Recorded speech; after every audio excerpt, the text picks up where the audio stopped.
खालिद की आंखों में आज एक अजीब सी चमक थी, दिल में एक मीठी बेचैनी, क्योंकि आज की रात उसकी होने वाली दुल्हन अनाया उसकी बाहों में होगी। वही अनाया जो गांव के सबसे सुंदर लड़की थी। जब वह उसके बाप के पास उसका हाथ मांगने गया था तो मामला इतना आसान नहीं था। भारी मेहर, बड़े बड़े वादे और लंबी बैठकों के बाद जाकर कहीं रिश्ता पक्का हुआ। शादी ऐसी हुई कि पूरा गांव जैसे दूल्हे की बारात के रंगों से जगमगा उठा। लंबे थकाऊ दिन के बाद जब सब रस्में पूरी हो गईं, खालिद अपने कमरे की तरफ बढ़ा। उसके सीने में धड़कनें तेज हो गईं। उसकी दुल्हन उसका इंतजार कर रही थी। दुल्हन पलंग पर बैठी थी, घूंघट से पूरा चेहरा ढका हुआ। खालिद का दिल धक धक कर रहा था। वह धीरे से पास आया और बेहद नरम आवाज में बोला, आखिरकार मेरी अनाया। उसने कांपते हाथों से घूंघट उठाया और उसका सांस गले में अटक गया। यह चेहरा अनाया का नहीं था। हाँ, सामने एक लड़की थी, पर वो अनाया जैसी नाजुक, पतली, चांद सी लड़की नहीं, बल्कि कोई और, ज्यादा भारी जिस्म वाली, बिल्कुल अनजान। खालिद 2 कदम पीछे हट गया, जैसे किसी ने सीने पर तीर मार दिया हो। गुस्से में उसकी आवाज गूंज उठी, तुम कौन हो? लड़की ने धीरे धीरे सिर उठाया। उसकी आंखों से मोतियों जैसे आंसू गिर रहे थे। कांपती आवाज में वह बोली, मैं नाजिया हूं, अनाया की बड़ी बहन। खालिद का गुस्सा भड़क उठा। अनाया कहां है? मैंने उसका हाथ मांगा था। तुम सबने मेरे साथ धोखा किया है। नाजिया की आवाज टूट रही थी। कृपया मेरी बात सुनिए।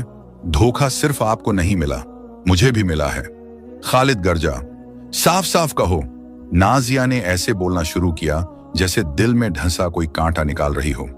अनाया किसी और से मोहब्बत करती है, एक गरीब लड़का जिसके पास इज्जत के अलावा देने को कुछ नहीं था। जब आप दौलत और रुतबे के साथ आए तो हमारे पिता को यह सौदा फायदेमंद लगा। अनाया ने इनकार किया, कहा वो मर जाएगी मगर आपके साथ निकाह नहीं करेगी, लेकिन किसी ने उसकी फरियाद नहीं सुनी। शादी से एक दिन पहले वो भाग गई अपने महबूब के साथ। एक खत छोड़ गई कि वो कभी वापस नहीं आएगी। खालिद को लगा जैसे जमीन उसके पांव से खिसक गई हो। वो सिर्फ धोखे का शिकार नहीं हुआ था, उसने उस निकाह की कीमत चुकाई जिसकी दुल्हन ही गायब थी। और तुम? उसने गुस्से में पूछा, तुमने क्यों हामी भरी? नाजिया के आंसू तेज हो गए। क्योंकि मैं भी कैद थी, उसने टूटती आवाज में कहा। पिता ने कहा, तुम बड़ी हो, मोटी हो, तुम्हें कौन मांगेगा? यह हमारे खानदान का आखिरी मौका है। उन्होंने मुझे मजबूर किया कि मैं अनाया का लिबास पहनूं, उसकी जगह बैठूं और चुप रहूं। नाजिया ने सीधे उसकी आंखों में देखा। आंखों में विनती, डर और मोहब्बत की आखिरी उम्मीद थी। मैं जानती हूं, मैं वो नहीं जिसे आप चाहते थे, लेकिन मेरे पास कोई और रास्ता नहीं था। अगर आपने मुझे वापस भेज दिया तो वो मुझे मार डालेंगे। मेरी इज्जत बचा लीजिए, अल्लाह आपको इसका सिला देगा। मैं आपकी बीवी नहीं, आपकी खादिमा बनकर रह लूंगी। बस मुझे पनाह दे दीजिए। कमरा खामोश हो गया। खालिद पत्थर की तरह खड़ा रहा। फिर उसकी आवाज आई, तेज, सख्त, तुम्हारी बात मैंने सुन ली है। आज रात तुम इस कमरे से बाहर नहीं जाओगी, लेकिन खुश मत होना। समझ लो, मैंने ये तुम्हारी खातिर नहीं किया, ये सब मैंने सिर्फ अपने लिए किया है। खालिद की आवाज ठंडी थी, जैसे बर्फ का टुकड़ा किसी की रूह में उतार दिया गया हो। मैं पूरे गांव को यह तमाशा देखने नहीं दूंगा कि शादी की रात खालिद को कैसे धोखा मिला। मैं किसी की हंसी का मजाक नहीं बनूंगा। वो नाजिया की तरफ देखे बिना बोला, तुमने कहा था नौकरानी बन जाऊंगी, तो बस वही समझो। लेकिन एक बात याद रखना, तुम मेरी बीवी कहलाओगी, पर मैं तुम्हें कभी अपनी बीवी नहीं मानूंगा। सुबह की पहली किरण के साथ दरवाजा खुला। खालिद की मां रबाब नाश्ते की ट्रे लिए कमरे में दाखिल हुई। जैसे ही उसकी नजर नाजिया पर पड़ी, उसके चेहरे पर शिकन तैर उठी। खालिद, ये अनाया नहीं है, ये तो उसकी बड़ी बहन है ना? खालिद ने तुरंत बात संभाल ली, आवाज में फौलाद जैसा सुकून। हाँ मां, आप बिल्कुल ठीक कह रही हैं। ये अनाया नहीं, ये नाजिया है, और ये वही लड़की है जिसे मैंने अपने लिए चुना है। उसने नाजिया के कंधे पर हाथ रखा और बोला, हमने अनाया का रिश्ता मांगा था, मगर मुझे मालूम हुआ कि वो अभी काबिल नहीं। मुझे एक समझदार, सलीकेदार औरत चाहिए थी, और मुझे वो नाजिया में मिली। हमने बुजुर्गों की रजामंदी से यह फैसला किया। खालिद ने धोखे को फैसला बना दिया और खुद को धोखा खाया हुआ नहीं, बल्कि दूरंदेशी इंसान साबित कर दिया। रबाब ने लंबी सांस ली। अच्छा किया मेरे बेटे। अक्ल मर्द का असली गहना है, हुस्न तो हवा की तरह बदलता है। वो चली गई। खालिद भी दरवाजे तक गया, मगर जाने से पहले उसके लहजे में एक खामोश तलवार थी। गलतफहमी में मत रहना, मैंने ये सब तुम्हारी वजह से नहीं किया। मैंने अपना नाम बचाया है उस बदनामी से जो तुम लेकर आई हो। इस घर में रहोगी, मगर एक नौकरानी की तरह, समझौते की बीवी नहीं। कमरा खाली हुआ। वो बाहर निकली। आंगन में रबाब खड़ी थी, चेहरा मुस्कान से खाली, आंखें चाकू जैसी नुकीली। तो तुम हो वो समझदार लड़की, लहजा तंज से लिपटा हुआ। अच्छा सुनो, आज चाचा और मौसी तुम्हें देखने आएंगे। किसी चीज में कमी नहीं होनी चाहिए। रसोई की तरफ इशारा। खाना, सफाई और बैठक की साज सज्जा, सब कुछ तुम्हारी जिम्मेदारी है। नाजिया के होंठ कांपे। ये उसकी शादी की पहली सुबह थी, जिस सुबह दुल्हन दुल्हन होती है। लेकिन वो समझ गई। रबाब ने कहानी नहीं मानी थी, वो बदला ले रही थी। रसोई में कदम रखते ही उसे अपना पुराना घर याद आया, जहां वो कभी काम के लिए हाथ नहीं उठाती थी। लेकिन आज उसके हाथ भी थे और मजबूरी भी। उसने चाकू उठाया, हाथ कांप रहे थे, प्याज की परतें गिर रही थीं, आंसू साथ बहते जा रहे थे। रबाब की आवाज तीर की तरह चली। इस तरह चाकू पकड़ती हैं दुल्हनें, या फिर ये भी कोई नाटक है ताकि काम से बच सको? नाजिया घबरा गई, फिर आटा गूंथने लगी। पानी ज्यादा डाल दिया, आटा चिपचिपा हो गया, और जब आटा मिलाया तो पत्थर जैसा सख्त। रबाब हंस पड़ी। लाहौल विला कुव्वत, यही है समझदार औरत, जिसे रोटी बनाना भी नहीं आता। वो करीब झुकी, आवाज धीमी मगर जहरीली। तुम्हारे बाप ने तुम्हें कुछ सिखाया नहीं, सिवाय इसके कि अच्छी अदाकारी से दूल्हा फंसाया जाए। नाजिया ने सिर्फ सुना, चुप रहकर, टूटकर, क्योंकि उसके पास बोलने का हक नहीं, बस सहन करने का कर्ज था। रबाब ने उसे झिड़कते हुए पीछे धकेला। हटो रास्ते से, मैं खुद कर लूंगी। तुम जाओ और बैठक साफ कर दो। उस काम में तो दिमाग की जरूरत भी नहीं पड़ती। नाजिया कांपती हुई रसोई से निकल गई। दोपहर ढलते ढलते मेहमान आने शुरू हो गए। नाजिया धीरे धीरे कॉफी की ट्रे उठाकर कमरे में दाखिल हुई। उसके कदम कांप रहे थे, सबकी निगाहें उसी पर टिकी थीं। फुसफुसाहटें हवा में तीरों की तरह चलने लगी। ये वही है, सुना था खालिद तो उसकी खूबसूरती पर मरता है, ये तो उसकी मोटी बहन है। और फिर जहरा, खालिद की मौसी, जिसकी जबान छुरी से भी तेज थी, ने सबके सामने ताना मारा। अच्छा दुल्हन जी आ गईं। खालिद, बेटा, हमने तो सुना था तुमने नाजुक सी लड़की पसंद की है, ये क्या पूरा पेड़ घर ले आए? कमरे में दबकर हंसी छूट गई। खालिद ने बेहद शांति से कहा, मौसी, पतली डाल तो हल्की सी हवा से टूट जाती है, लेकिन पेड़ वो जड़ों से मजबूत होता है, छाया भी देता है और फल भी। कमरा एक पल के लिए थम गया। सब हैरान रह गए, यहां तक कि रबाब भी अपने बेटे की तरफ हैरत से देखने लगी। नाजिया के भीतर कुछ पिघला, एक अजीब सी गर्माहट। शाम ढलते ही मेहमान चले गए और घर पर सन्नाटा फैल गया। जब नाजिया रसोई में सफाई के लिए दाखिल हुई, रबाब पहले से ही वहां खड़ी थी, ठंडी, कठोर और इंतजार करती हुई। उसने ताना कसा, वाह फलदार पेड़, मुबारक हो, तुमने मेरे बेटे को मेरे ही खिलाफ खड़ा कर दिया। और फिर आदेशों की लंबी सूची शुरू हुई। कल से मुर्गे से पहले उठना, दूर वाले कुएं से पानी लाना, घर का कुआं तुम्हें नहीं छूना, आटा गूंथना, जानवरों के बाड़े की सफाई, नदी पर कपड़े धोना, सब तुम्हारा काम। मेरे पोते पोतियों की परवरिश कोई आलसी औरत नहीं करेगी। नाजिया ने सिर झुकाकर सब सुना। ये काम तो 10 आदमियों के बराबर था। उसने बमुश्किल फुसफुसाया, जी समझ गई। उसे पता था अपने पिता के झूठ, बहन के भागने और एक ऐसे पति के अहंकार की कीमत उसे ही चुकानी पड़ेगी। उस रात उसने स्टोर रूम में नींद काटी। ठंडी हवा उसकी हड्डियों तक उतर रही थी। वह घुटनों को सीने से लगाकर बैठी रही, खामोश, अकेली। अगला दिन उसके इम्तिहान की शुरुआत थी। दूर वाले कुएं से पानी ढोना, भारी मटकियां, कीचड़ भरा रास्ता, उसके नाजुक हाथों में छाले, जानवरों का बाड़ा यानी जानबूझकर दिया गया अपमान, नदी तक आधा घंटा पैदल चलकर कपड़े धोना, बर्फ जैसा पानी और कांपते हुए उंगलियां। ऊपर की बालकनी से खालिद सब देख रहा था।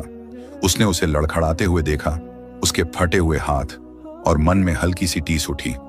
वह जानता था उसकी मां कठोर है, लेकिन यह तो खुला बदला था। उसने दिल को ठंडा किया। यही हकदार है, लेकिन फिर भी उसकी थकी हुई चाल, खून से भरे हाथों की तस्वीर उसके दिमाग से निकल नहीं रही थी। रबाब उसे गिराना चाहती थी, पर वह अनजाने में उसे तराश रही थी। नाजिया का भारी बदन पिघलने लगा। सख्त मेहनत, कम खाना, सब कुछ बदल रहा था। उसके पुराने कपड़े ढीले पड़ गए, उसकी चाल हल्की होने लगी। खालिद अब उसे अनदेखा नहीं कर पाता था। वह उसे अलग नजर से देखने लगा। वह उसे अक्सर कोने में बैठकर बचा खुचा खाना खाते देखता, चुपचाप, बिना शिकायत। एक दिन वह खेत से जल्दी लौटा। बाड़े के पास उसकी नजर उस पर पड़ी। वह सूखी घास पर बैठी थी, चेहरा धूप में फीका, हाथों में सूखी रोटी का छोटा सा टुकड़ा। वही उसका रात का खाना था। उसके सामने एक छोटी सी दुबली बिल्ली कांप रही थी। नाजिया ने अपनी सूखी रोटी को पानी में भिगोया, उसे 2 हिस्सों में तोड़ा। बड़ा हिस्सा बिल्ली के आगे रख दिया और खुद सिर्फ छोटे टुकड़ों से पेट भरने की कोशिश की। खालिद दूर खड़ा यह सब देख रहा था, पूरी तरह जड़। जिस औरत के साथ घर में जानवरों जैसा बर्ताव होता था, जो दिन रात पत्थर की तरह काम करती थी, जो खुद मुश्किल से खाती थी, वही औरत अपनी भूख से ज्यादा एक भूखी बिल्ली की तकलीफ महसूस कर रही थी। उसके सीने में कुछ तेज सा चुभा। यह गुस्सा नहीं था, यह शर्म थी। उसी शाम रबाब रसोई में चीख रही थी कि आटा जल्दी खत्म हो रहा है। इस कोलाहल के बीच कई हफ्तों बाद पहली बार नाजिया की धीमी, दबी हुई आवाज सुनाई दी। माँ जी, अगर हम मजदूरों की रोटी के लिए सफेद आटे में थोड़ा जौ मिला दें तो रोटी ज्यादा पेट भरेगी और हमारा आधा गेहूं बच जाएगा। रबाब ने ऐसे देखा जैसे किसी भिखारी ने हुक्म दे दिया हो। कब से तुम भंडार के काम समझने लगी? चुप रहो और आटा गूंथो। लेकिन तभी खालिद की आवाज आई, सख्त, साफ और निर्णायक। रुको मां। उसने नाजिया को एक अनोखी नजर से देखा, फिर बोला, वह ठीक कह रही है, जौ सस्ता है और पेट भी ज्यादा भरता है। कल से ऐसा ही होगा। यह पहली बार था कि किसी ने उसके विचार को सुना था और उस पर यकीन भी किया था। रबाब के चेहरे पर नफरत की एक नई लकीर उभर आई। नाजिया पहली बार किसी बात में जीत गई थी और यह रबाब को बिल्कुल पसंद नहीं आया। अगली सुबह रबाब ने उसे घर से जितना दूर भेज सके भेजने का फैसला किया। ऊंचे गांव में आज बाजार है, वह ठंडी आवाज में बोली। ये पनीर ले जाओ, बेचो और इस सूची के सामान लेकर आना। पैदल जाना, घोड़ा तुम्हारे लिए नहीं है। ऊंचे पहाड़ तक 3 घंटे की चढ़ाई थी। भारी टोकरी उठाकर नाजिया चुपचाप निकल गई। उसी दिन खालिद भी घोड़ों के सौदे के लिए उसी इलाके के पास था। दोपहर में लौटते हुए धूप से थका हुआ उसने छोटा रास्ता पकड़ लिया। दूर एक अकेली परछाई बहुत धीरे धीरे चल रही थी, जैसे उसके पांव बोझ से खींच रहे हों। वह करीब पहुंचा। वह नाजिया थी। वापस लौटते हुए उसकी टोकरी अब और भारी थी। बीज, दवाइयां, घर का सामान। पसीने से उसका दुपट्टा थोड़ा पीछे खिसक गया था और उसके बाल हवा में हल्के से उड़ रहे थे। खालिद अचानक रुक गया, जैसे उसने उसे कभी देखा ही ना हो। यह वह मोटी बोझिल लड़की नहीं थी जिसे उसने शादी की रात ठुकरा दिया था। यह वह थकी हुई नौकरानी भी नहीं थी जिसे उसकी मां रोज अपमानित करती थी। यह एक औरत थी, दर्द और मेहनत ने जिसे कठोर पत्थर की तरह तराशा था। उसका चेहरा अब साफ था, गाल की हड्डियां उभरी हुई थीं, आंखें बड़ी, नम और गहरी, एक अलग ही तरह की खूबसूरती से भरी हुई। नाजिया ने उसे देखा और तुरंत सिर झुका लिया, जैसे वह उसके अगले अपमान के लिए खुद को तैयार कर रही हो। लेकिन खालिद ने कुछ नहीं कहा। वह बस उसे देखता रहा और उस नजर में न गुस्सा था न तिरस्कार। वह घोड़े से उतरा, धीमे, लगभग कांपते हाथों से उसके हाथ से भारी टोकरी ली, उसे अपने घोड़े पर रखा और फिर अपनी भरी हुई आवाज में, जो शायद उसने खुद भी पहली बार सुनी, मेरे आगे चलो, घोड़ा तुम्हारा बोझ उठाएगा। उसने उसे घोड़े पर बैठने को नहीं कहा क्योंकि वह उसके लिए बहुत ज्यादा होता, लेकिन उसका बोझ उठा लिया। नाजिया आगे आगे और खालिद पीछे घोड़ा पकड़कर उसके साथ चलता रहा। घर की दहलीज पर शाम ढल रही थी। आंगन में रबाब खड़ी इंतजार कर रही थी और जैसे ही उसने यह दृश्य देखा, उसका चेहरा तमतमा उठा। खालिद पैदल आ रहा था। घोड़े पर नाजिया की भारी टोकरी थी और नाजिया पहली बार खाली हाथ घर में दाखिल हो रही थी। रबाब ऐसे उछली जैसे किसी ने उस पर गर्म पानी फेंक दिया हो। आओ राजकुमारी, वह जहरीली हंसी हंसी। रास्ता थका तो नहीं? यात्रा आरामदायक रही? नाजिया ने सिर झुका लिया। रबाब ने वार जारी रखा। लगता है अब तुम्हारे लिए सामान उठाना मुश्किल हो गया, कल शायद हमें तुम्हें अपनी पीठ पर लाना पड़े। तभी खालिद ने शांत लेकिन भारी आवाज में कहा, सामान मेरा था और घोड़ा भी मेरा है। मैंने अपना सामान अपने घोड़े पर रखा, इसमें मसला क्या है? रबाब ने कुछ कहने के लिए मुंह खोला ही था कि खालिद ने पहली बार हल्की सी कड़ाई से कहा, वह 6 घंटे धूप में चली है, मेरी जमीन के लिए बीज और मेरे घर के लिए खाना लाने के लिए। कम से कम उसका बोझ घोड़ा उठा ले, वह नहीं। रबाब पत्थर बनकर रह गई, लेकिन उससे भी ज्यादा नाजिया हैरान थी।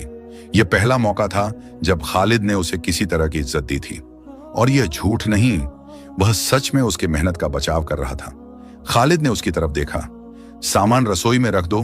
फिर वह अपनी मां की तरफ मुड़ा, उसने आज बहुत काम किया है, उसे आराम करने दो। ये शब्द रबाब के लिए थप्पड़ से भी ज्यादा दर्दनाक थे। अगली सुबह रबाब का गुस्सा अब एक मीठी जहरीली चाल में बदल चुका था। वह अजीब तरह से शांत थी। आज तुम दूर वाले कुएं पर मत जाना, उसने मुलायम आवाज में कहा। न लकड़ी लाने की जरूरत है। नाजिया हैरान थी। शुक्रिया माँ जी, रबाब ने नकली कांपती आवाज में कहा। अरे नहीं, खालिद ने मुझ पर हुक्म चलाया है कि तुम आराम करो। मैं अपने बेटे को नाराज नहीं कर सकती। तुम अब मेम साहब हो, आराम करो, मैं तुम दोनों की सेवा करूंगी। उसकी मुस्कान चमकती थी, लेकिन आंखों में आग थी। कुछ दिन बाद खालिद ने रात के खाने की बड़ी जिम्मेदारी नाजिया को दी। उसने एक बड़ा फायदेमंद सौदा किया था और व्यापारियों को खाने पर बुलाया था। नाजिया का दिल धड़क उठा। वह स्टोर रूम भागी और जम गई। भंडार लगभग खाली था। रबाब ने जानबूझकर सब कुछ खत्म कर दिया था। न मांस, न अच्छा चावल, न बढ़िया मसाले, सिर्फ जौ, मसूर, कुछ मुरझाई सब्जियां और पनीर का एक सख्त टुकड़ा। यह व्यापारियों का खाना नहीं था, यह तो किसी गरीब का दूखबरा दोपहर का भोजन था। नाजिया की आंखों से आंसू निकल पड़े, लेकिन फिर उसकी नजर जौ के बोरे पर पड़ी और उसके दिमाग में एक चिंगारी जली। मुझे कुछ बेहतरीन बनाना होगा, चाहे जो हो। वह फौरन काम में जुट गई। उसका जादू शुरू हुआ। एक मसाले, बगीचे से पुदीना, रोजमेरी और जंगली अजवाइन के ताजा पत्ते तोड़े। 2 सूप, मसूर को धोकर एक मुरझाई प्याज के साथ चूल्हे पर रखा। धीमी आंच पर महक फैलने लगी। 3 रोटी, बचा हुआ थोड़ा सफेद आटा, उसमें सख्त पनीर कद्दूकस करके मिलाया। जंगली अजवाइन डाली, एक खुशबूदार शाही ब्रेड तैयार करने लगी। 4 मुख्य व्यंजन, जौ को सब्जियों के साथ धीमे धीमे पकाया, जड़ी बूटियां और थोड़ा तेल मिलाया, और यह जौ अब जौ नहीं रहा। यह एक मलाईदार सुगंध से भरी रिसोटो जैसी शानदार डिश बन गया। खालिद अपने मेहमानों को लेकर आंगन में दाखिल हुआ। रबाब वहां चारपाई पर बैठी थी। उसने ठंडे लहजे में पूछा, वह कहां है? रबाब ने बनावटी सुकून से कहा, रसोई में है, इंतजाम कर रही है। व्यापारी आकर बैठ गए। कमरा भारी खामोशी से भरा हुआ था। और फिर नाजिया अंदर आई। उसने पहली ट्रे रखी, मसूर का सूप जिससे धुआं उठ रहा था और खुशबू हवा में फैल रही थी। नाजिया ने धीमी सधी हुई आवाज में कहा, यह गर्माहट का सूप है, थकान दूर कर देगा। फिर उसने एक और ट्रे रखी, बिल्कुल ताजा हल्की कुरकुरी ब्रेड जिसमें कद्दूकस किया हुआ पनीर और जंगली अजवाइन मिली थी। आखिर में उसने मुख्य डिश रखी, जौ का एक मलाईदार सुगंध से भरा कटोरा, ऊपर ताजे पुदीने के पत्ते रखे हुए। कमरा सन्नाटे में था। व्यापारी, जिन्हें भारी भरकम भुने हुए मांस की आदत थी, इस साधारण से भोजन को देखकर हैरान थे। खालिद के माथे पर ठंडा पसीना उतर आया। वह बुरी तरह घबरा रहा था। बूढ़े व्यापारी ने चम्मच उठाया, सूप को धीरे से हिलाया, सूंघा और मुंह में रखा। 1 पल, 2 पल, फिर उसने आंखें बंद कर ली और फिर भारी आवाज में बोला, या अल्लाह। उसने दूसरा चम्मच लिया, फिर तीसरा। यह मसूर नहीं, यह पिघला हुआ सोना है। यह रेशम जैसा मुलायम है और इसका स्वाद मुझे अपने बचपन के घर की याद दिलाता है। बाकी व्यापारियों ने राहत की सांस ली और उत्साह से खाने लगे। फिर ब्रेड की बारी आई। वह इतनी हल्की और खुशबूदार थी कि बूढ़ा व्यापारी खड़ा हो गया, और वह किसी के लिए खड़ा नहीं होता था। उसने नाजिया की तरफ देखा। ओह मेम साहब। नाजिया घबराकर सिर उठा पाई। मुझे नहीं पता तुम्हारे पति तुम्हें कहां से लाए, लेकिन वह दुनिया का सबसे खुशकिस्मत आदमी है। फिर उसने खालिद की तरफ मुड़कर कहा, बेटे, तेरी असली दौलत वह गेहूं नहीं, जो तूने आज हमें बेचा है। तेरी दौलत यह औरत है जो मिट्टी को सोना बना सकती है और जौ को महफिल का शहंशाह बना सकती है। यही तुझे जमीन का सबसे अमीर आदमी बनाएगी। मेहमान हंसी और दुआओं के साथ चले गए। खालिद बीच कमरे में खड़ा रहा, खाली प्लेटों को घूरते हुए। रबाब दरवाजे पर मूर्ति की तरह जम गई थी, उसके चेहरे पर हार की साफ छाप थी। खालिद चुपचाप बाहर निकला, अपनी मां को नजरअंदाज करते हुए। नाजिया उसके पीछे पीछे पहुंची। वह मुड़ा, उसकी आंखों में एक अलग ही नरमी थी। कैसे? उसकी आवाज धीमी और हैरानी से भरी थी। रसोई तो खाली थी, फिर तुमने इतना बेहतरीन खाना कैसे बना लिया?